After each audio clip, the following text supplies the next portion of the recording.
Hi friends, నేను నజీర్ మీద చూస్తున్నారు టెక్ రిపోర్ట్ ఛానల్. ఫ్రెండ్స్, ఈరోజు మనం టెక్ ఫ్యాక్ట్స్ ఎపిసోడ్ 2 అయితే చూద్దాం అనమాట. సో ఈరోజు వచ్చేసి చాలా ఇంట్రెస్టింగ్ ఫ్యాక్ట్ అయితే చెప్పబోతున్నాను. సో బేసిక్గా మనం చూసినట్లయితే కార్బన్ డైఆక్సైడ్ CO2 అనేది ఎక్కువగా రిలీజ్ చేసేది మొదటి ప్లేస్లో, సెకండ్ ప్లేస్లో కానీ ఫస్ట్ 2-3 ప్లేసెస్లో మనకి ఇండియా, చైనా ఉంటుంది. ఎందుకంటే బికాస్ ఆఫ్ మనకి పాపులేషన్ అనేది చాలా ఎక్కువగా ఉంటుంది కాబట్టి. కానీ వీటి తర్వాతకి ఏదన్నా ఎక్కువగా మనకి కార్బన్ డైఆక్సైడ్ రిలీజ్ చేసేది ఏదంటే మీరేం ఆలోచిస్తున్నారు? వేరే ఏదో ఒక కంట్రీ, హైయెస్ట్ పాపులేషన్ ఉన్న కంట్రీ అనుకుంటున్నారు కదా? కాదు. సో గూగుల్ అనేది మనకి more ever India and China and ఆ తర్వాతకి US తర్వాతకి ఎక్కువగా కార్బన్ డైఆక్సైడ్ రిలీజ్ చేసేది ఏదన్నా ఉందా అంటే అది గూగుల్ అట. అది ఎలా ఏంటి అనేది వీడియోలో క్లియర్గా అయితే మాట్లాడుకున్నాం. సో వీడియోని ఖచ్చితంగా ఎండ్ వరకు అయితే చూడండి. చాలా ఇంట్రెస్టింగ్ ఫ్యాక్ట్స్ అండ్ కొంచెం మీకు చాలా ఇంట్రెస్టింగ్గా ఉంటుందన్నమాట. సో వినడానికి కొత్తగా ఉండొచ్చు, బట్ ఇవి వాస్తవాలు అనమాట. సో ఇక ఆలస్యం చేయకుండా ఫస్ట్ ఆఫ్ ఆల్ వీడియోలోకి అయితే వెళ్ళిపోదాం. సో మ్యాటర్ ఏంటంటే బేసిక్గా మనకి పొల్యూట్ అవ్వకుండా ఉండాలి ఎయిర్. మనం మానవ జీవితం కానీ లేకపోతే ఏ జంతువులైనా ఏదైనా సరే మంచిగా బతకాలంటే కావాల్సింది మనకి ప్యూర్ ఎయిర్.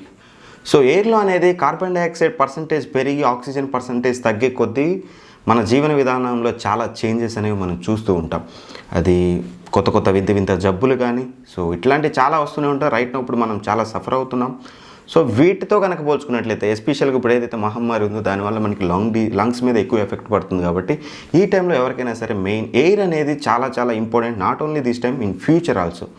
బట్ ఇక్కడ మెయిన్ టాపిక్ వచ్చేసి CO2 అనేది ఎక్కువగా ఎక్కడైతే పాపులేషన్ ఎక్కువగా ఉంటుందో అక్కడ వస్తూ ఉంటుంది. అది ఇండియా కానీ చైనా కానీ US కానీ ఎక్కడైనా సరే.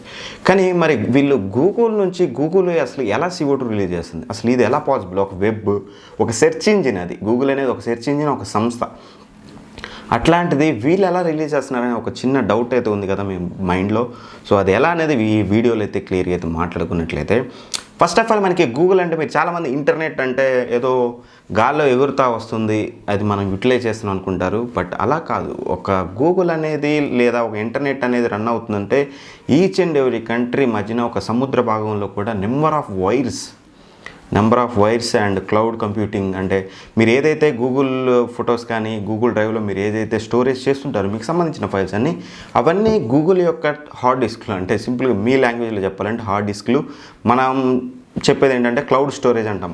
ఈ స్టోరేజ్కి సంబంధించిన డేటా సెంటర్స్ అన్నీ కూడా ఎంతమంది సపోజ్ ఒక పర్సన్ మినిమం 15 GB ఈజీగా గూగుల్లో స్టోర్ చేస్తున్నాడంటే ఇంతమంది పాపులేషన్లో ఎంత డేటా అనేది ఆన్లైన్లో స్టోర్ చేస్తున్నారు. మరి స్టోర్ చేయడానికి ఎన్ని డేటా సెంటర్స్ కావాలి, వాటికి ఎంత పవర్ అవసరం? సో ఇదంతా బాగానే ఉంది. డేటా సెంటర్స్ కావాలి, ఆఫీసెస్ కావాలి, అండ్ అలానే మనం చూసినట్టయితే ఇంకా చాలా అయితే కావాలి వాళ్ళకి. షాప్స్ కానీ, రిటైల్ షాప్స్ కానీ, ఇవన్నీ చాలా ఉంటాయి. వీటన్నిటిని రన్ చేయడానికి మేజర్గా కావాల్సింది వచ్చేసి పవర్. మీకు ఒకటి తెలుసో లేదో, బేసిక్గా ఒక 1 GB ఆఫ్ డేటాని గూగుల్ మనకి సర్వ్ చేయడానికి ప్రొవైడ్ చేస్తే అది యూజ్ చేసే పవర్ ఎంతో తెలుసా మీకు? 13 కిలోవాట్స్. 13 కిలోవాట్స్ అంటే నియర్గా మీకు చెప్పాలంటే 7 kgs, near 7 kgs of carbon dioxide. అంటే అంత పవర్ని జనరేట్ చేయడానికి మనకి 7 kgs ఆఫ్ కార్బన్ డైఆక్సైడ్ అనేది రిలీజ్ చేస్తుంది. సో అంత పవర్ అనేది గూగుల్ ఒక 1 GB డేటా ఇవ్వడానికి యూజ్ చేస్తుంది అనమాట. ఒక పర్ సెకండ్కి ఇదంతా కూడా ఒక ఇదేమంటారు సర్వే చేశారనమాట. 2015లో లేటెస్ట్ సర్వే అయితే కాదు, 2015లో సర్వే చేసి ఆ సర్వే నేమ్ వచ్చేసి మీకు CO2 గుల్. అంటే గూగుల్ ఏం చేశారంటే ఫస్ట్ 3 లెటర్లు తీసేసి CO2 పెట్టేసి ఆ తర్వాత GLE అనేది పెట్టారనమాట. సో ఆ సర్వే నేమ్ అయితే అది మీరు ఇంటర్నెట్లో కొట్టినట్టయితే మీకు దానికి సంబంధించిన డీటెయిల్స్ అయితే వస్తాయి. సో అక్కడ వాళ్ళు చెప్పింది ఏంటంటే ఒక సెకండ్కి గూగుల్ అనేది 500 kgs of carbon dioxide release చేస్తుందట, ఒక సెకండ్కి మాత్రమే. అదే ఒక నిమిషానికి కనుక మనం చూసుకున్నట్లయితే 300 tons ఆఫ్ కార్బన్ డైఆక్సైడ్. అంటే దగ్గర మనకి 2 తిమింగలాల కంటే పెద్దదనమాట. అంటే వేల్స్ మనం అంటుంటాం కదా. సో అంత కార్బన్ డైఆక్సైడ్ అనేది గూగుల్ అట రిలీజ్ చేసేదట 2015లో వాళ్ళు చేసిన సర్వేలో చెప్పింది. సో మరి గూగుల్ ఏం చెప్పింది? బేసిక్గా గూగుల్ అనేది ఏం చెప్తుందంటే వాళ్ళ యొక్క ఒక సెర్చ్కి 2015లో వాళ్ళు అనౌన్స్ చేసినారు. 2009లో వాళ్ళు అనౌన్స్ చేసింది ఏంటంటే గూగుల్లో ఒక సెర్చ్ చేస్తే ఒక సెర్చ్ చేసినందుకు గూగుల్ అనేది ఎంత రిలీజ్ చేస్తుంది అంటే 0.2 grams of carbon dioxide release చేస్తుందని చెప్పారు. బట్ దాన్ని చాలామంది కూడా అప్పుడు ఫుట్ ప్రింట్స్ కానీ లేకపోతే చాలామంది కూడా అప్పుడు దాన్ని కొట్టేసి అది వాస్తవం కాదు. సో ఖచ్చితంగా వాస్తవం అయితే చెప్పదు కదా గూగుల్, ఇంత ఉంటే ఇంత అని చెప్తారు కదా. సో అప్పుడు వాళ్ళు చెప్పింది ఏంటంటే మినిమం 1 గ్రామ్ నుంచి 10 గ్రామ్స్ వరకు అకార్డింగ్ టు డివైస్ యూజ్. అంటే మన మొబైల్లో యూజ్ చేస్తే ఒక టైప్ ఆఫ్ డేటా కన్సంప్షన్ ఉంటుంది, టీవీస్ అండ్ కంప్యూటర్స్ ఇవన్నీ ఉంటాయి కదా, వీటన్నిటిని బేస్ చేసుకున్నట్లయితే డేటా కన్సంప్షన్ అనేది 1 గ్రామ్ నుంచి 10 గ్రామ్స్ వరకు ఉంటుంది కార్బన్ డైఆక్సైడ్ ఫర్ 1 సెర్చ్ మాత్రమే. ఆ లెక్కను చూసినట్లయితే గూగుల్ అనేది చాలా చాలా చాలా అయితే మనకి అప్పట్లో చేసేది. సో ఓకే, అసలు ఇది ఎలా అన్న ఇది పాసిబుల్ అవ్వదా, అసలు కార్బన్ డైఆక్సైడ్ రిలీజ్ చేయకుండా చేయలేరంటే రిన్యూవబుల్ ఎనర్జీ అనమాట. అంటే పవర్ అనేది మనం సోలార్ ప్లాంట్స్ ద్వారానో లేకపోతే విండ్స్ ద్వారానో రెయిన్స్ ద్వారానో ఇంకా సెవరల్ టైప్స్ అయితే ఇప్పుడు మన ఇక్కడ చూసినట్లయితే ప్లాస్టిక్ నుంచి ఇట్లా రిన్యూవబుల్ అనమాట. సో ఇట్లాంటి పవర్ ఎనర్జీ యూజ్ చేసినట్లయితే మనకి కార్బన్ డైఆక్సైడ్ అయితే రిలీజ్ అవ్వడం అనేది తగ్గిపోతుంది. అట్లీస్ట్ పూర్తిగా పోతే it's highly impossible. So carbon dioxide అనేది తగ్గిపోతుంది మొత్తం సోలార్ నుంచి తీయాలంటే it's highly impossible thing.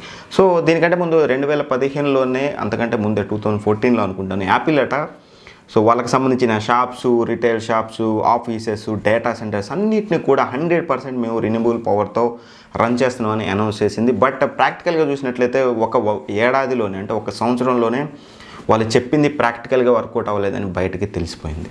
So ఆ తర్వాతకి రీసెంట్గా చూసినట్లయితే, రీసెంట్ ఇన్ ద సెన్స్ 2018 ఎండింగ్లో మనకి గూగుల్ కూడా అనౌన్స్ చేసింది ఏమని, మేము కూడా 100% మా డేటా సెంటర్స్ కానీ మా స్టోర్స్ కానీ అండ్ మాకు సంబంధించిన క్లౌడ్స్ ఎవ్రీథింగ్ కూడా మాకు ఇప్పుడు 100% రిన్యూవబుల్ ఎనర్జీ మీద రన్ అవుతుందని.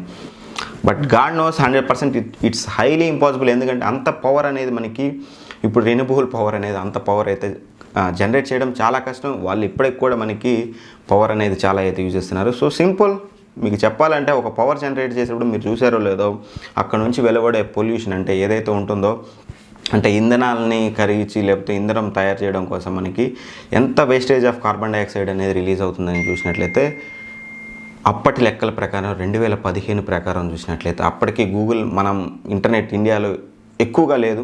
2014 ఎండింగ్ 2015 నుంచే మనకు కొంచెం స్టార్ట్ అయింది, 15 ఎండింగ్ నుంచి. అదే ఇప్పుడు చూసుకున్నట్లయితే ఇప్పుడున్న గూగుల్ సెర్చెస్కి ఇప్పుడు వాడే మన గూగుల్ దానికి ఎంత కార్బన్ డైఆక్సైడ్ అనేది వస్తుందనేది ఇక్కడైతే ఆలోచించాలి. అండ్ నాట్ ఓన్లీ గూగుల్, ఇక్కడ ఎవరినో గూగుల్ అనడానికి లేదు. ఎందుకంటే గూగుల్ కానీ, ఇన్స్టాగ్రామ్ కానీ, ఫేస్బుక్ కానీ అట్లానే ఇట్లాంటి సెవరల్ కంపెనీస్, అన్ని కంపెనీస్ కూడా ఇట్లానే ఎవరు చేయాలన్నా సరే ఇంత సర్టెన్ పవర్ యూజ్ చేయాలి, దానికి ఇంత కార్బన్ డైఆక్సైడ్ అనేది రిలీజ్ అవుతుంది. వాళ్ళు ప్రత్యక్షంగా చేయకపోయినా సరే పరోక్షంగా కూడా అది రిలీజ్ అయితే అవుతుంది. సో జస్ట్ ఆ ఫ్యాక్ట్ని మీ ముందుకు తీసుకురావడం కోసమే చేశాను. సో ఇది జస్ట్ ఫ్యాక్ట్ మాత్రమే.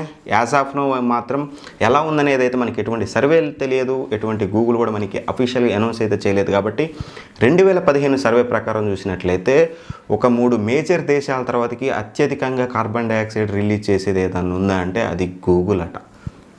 అదే మీకు చెప్పదలిచాను. సో ఇట్లాంటి టాపిక్ మీకు నచ్చిందా నచ్చలేదు అనేది ఖచ్చితంగా కింద కామెంట్ చేయండి. అసలు మీరు అసలు ఊహించారా ఇట్లా గూగుల్ అనే ఒక సెర్చ్ ఇంజిన్ ఇలా ఇంత కార్బన్ డైఆక్సైడ్ రిలీజ్ చేస్తుంది, ఈజ్ ఇట్ పాసిబుల్ అనేది మీరు ఎప్పుడైనా ఊహించారా లేదా ఇప్పుడే విన్నారా అనేది ఖచ్చితంగా కింద కామెంట్ చేయండి. ఇట్లాంటి ఇంట్రెస్టింగ్ టాపిక్స్ మీ దగ్గర ఏమన్నా ఉంటే అన్న దీని మీద వీడియో చేస్తే 10 మందికి తెలుస్తుందని కనుక మీరు అనుకున్నట్లయితే ఖచ్చితంగా కింద కామెంట్ బాక్స్లో మెన్షన్ చేయండి. వీలైనంత వరకు దాని మీద రీసెర్చ్ చేసి నెక్స్ట్ టెక్ ఫ్యాక్ట్స్ ఎపిసోడ్లో తీసుకురానికి అయితే చాలా వరకు అయితే ట్రై చేస్తాను. సో టెక్ ఫ్యాక్ట్స్ ఎపిసోడ్ అనేది ఎక్కువ రోజులు చదవాలి, ఫ్యాక్ట్ గురించి తెలుసుకోవాలి, అప్పుడు మాత్రమే చేయాలి. కాబట్టి ప్రతిరోజు వీడియోలు రావు, వారానికి ఒకటి రావడానికి అయితే మ్యాక్సిమం ట్రై చేస్తాను.